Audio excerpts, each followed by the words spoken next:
अनेक महिलांना प्रेग्नन्सीत पाळी येते आणि महिला घाबरून जातात।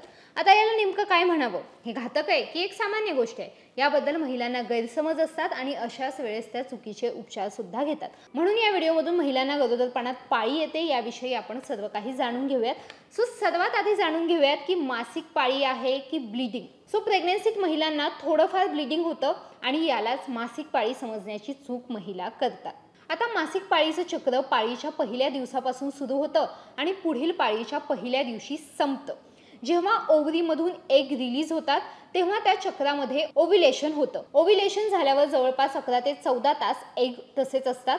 जर स्पर्म पेशीतल्या जागी असतील आणि जर एगला फर्टिलाइज केलं तर एग स्वतःच गर्भाशयात प्लांट होतं आणि स्त्री गरोदर राहते। या प्रक्रियेत एग जर फर्टिलाइज नाही राहिले तर मासिक पाळीचं चक्र सुरू होतं आणि शरीर युट्राइन लाइनिंगला खाली पाडतं। तर आता सोप्या भाषेत तुम्हाला लक्षात आलं असेल की मासिक पाळी कधी येते आणि ती न आल्यास स्त्री प्रेग्नेंट का राहते। म्हणून गरोदरपणात कधी कधी ब्लीडिंग होऊ शकते, पण त्याला मासिक पाळी असं म्हणता येणार नाही। आता ही मासिक पाळी नाही तर ब्लीडिंग आहे म्हटल्यावर आता ब्लीडिंग का होते, म्हणजे प्रेग्नन्सीमध्ये एक्झॅक्टली ब्लीडिंग होण्याची कारणं कोणती? तर नंबर 1 आहे गर्भवती जी महिला आहे तिचं जर वय जास्त असेल तर ब्लीडिंग होऊ शकते। नंबर 2 आहे जर आधीची प्रेग्नन्सी ही सी सेक्शनने म्हणजे सिझेरियन झालं असेल तर ब्लीडिंग होऊ शकतं। नंबर 3 आहे धूम्रपान। नंबर 4 आहे उच्च रक्तदाब म्हणजे हाय बीपी। नंबर 5 आहे लैंगिक संक्रमित कोणता आजार झाला असेल तर।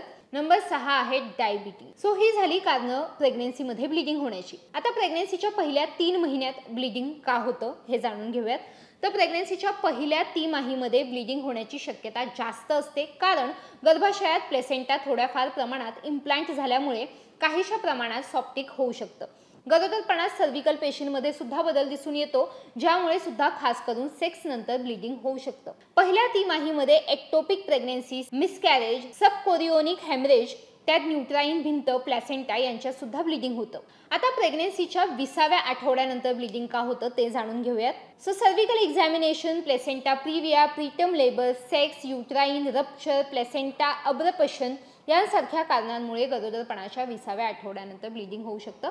जर स्त्रीला गरोदरपणाच्या कोणत्याही आठवड्यामध्ये ब्लीडिंग होत असेल तर तिने सर्वात आधी त्या ब्लडचा रंग तपासून पाहावा आणि ब्लीडिंग जास्त होत असेल तर डॉक्टरांचा सल्ला घ्यावा। या व्हिडिओमधून आपण प्रेग्नन्सीमध्ये नेमकी मासिक पाळी येते का ब्लीडिंग होते हे जाणून घेतलं। ब्लीडिंग होत असेल तर त्याची कारणं कोणती हेही जाणून घेतलं।